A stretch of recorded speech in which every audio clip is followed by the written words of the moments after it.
नमस्कार, आप देख रहे हैं इंटरनेट न्यूज और मैं सागर। आपको बता दें मौजूद है गाजीपुर बॉर्डर पर। यहाँ का जो आंदोलन चलते हुए 6 महीने होने वाले हैं, लेकिन सरकार के कान में अभी तक जू तक नहीं रेंग रही है। हमारे साथ इस समय मौजूद हैं गाजीपुर बॉर्डर पर राकेश टिकैत जी, किसानों के नेता।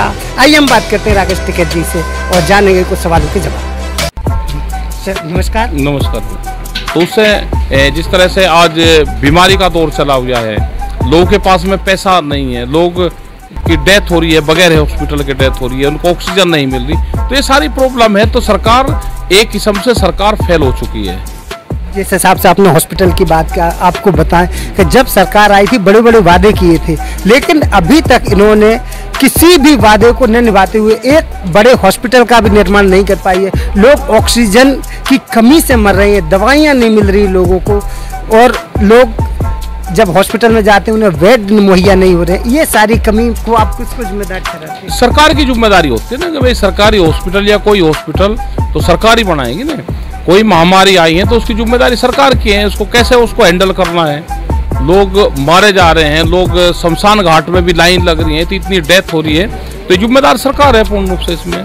जी, सरकार जिम्मेवार है, लेकिन सरकार ने अपना पल्ला झाड़ते हुए फिर राज्य सरकारों पर डाल दिया है कि दवाइयाँ, वैक्सीन जो भी आप यूज़ करो वो अपने स्तर पर मंगवा लो। पहले इन्होंने कहा था हम मंगवा के देंगे, सबको फ्री ऑफ कॉस्ट लगाएंगे, लेकिन अब सरकार फिर राज्य स्तर पर डाल रही है। तो आप इसको वो किसी पे भी डाल दें, सरकार का मतलब सरकार है, वो स्टेट गवर्नमेंट हो या सेंटर हो, सबको तालमेल करके आज की जरूरत है कि जनता को बचाया जाए, जनता के काम करवाए जाएं, जो दूसरे मसले फंसे हैं उनका सोल्व करवाया जाए, जो किसान बॉर्डर पर बैठा है उनसे बातचीत शुरू करवाए जाए।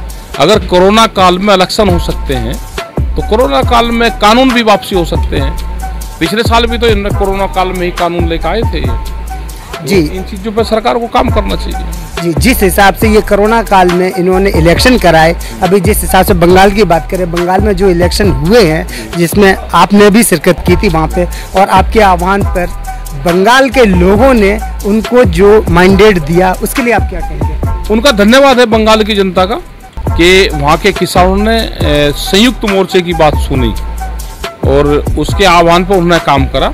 और हमने कहा कि चावल पे आप MSP मांगो, वो एक मुट्ठी चावल मांग रहे हैं, आप उससे उस पे MSP मांगो, तो उनकी बात समझ में आई।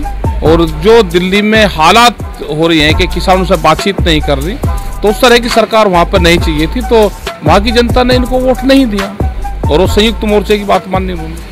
जिस हिसाब से कोरोना काल में देश के प्रधानमंत्री, गृह मंत्री और बड़े बड़े मंत्री स्तर के और सांसद भी वहाँ पे जितनी रैलियाँ की, आपको लगता है कि वो कोरोना काल में इतनी देश के एक सर्वश्रेष्ठ पद पे बैठने वाले व्यक्ति को नहीं करनी चाहिए थी? अब अगर कोरोना था तो नहीं करनी चाहिए थी, और या फिर ये बताओ कि कोरोना है नहीं और ये एक किस्म से बीमारी है और उसको कंट्रोल करने के लिए आप लॉकडाउन लगा रहे। जब आपका इलेक्शन होगा तो आप लॉकडाउन लगा रहे, तो सरकारों को स्पष्ट करनी चाहिए सारी अपनी नीति।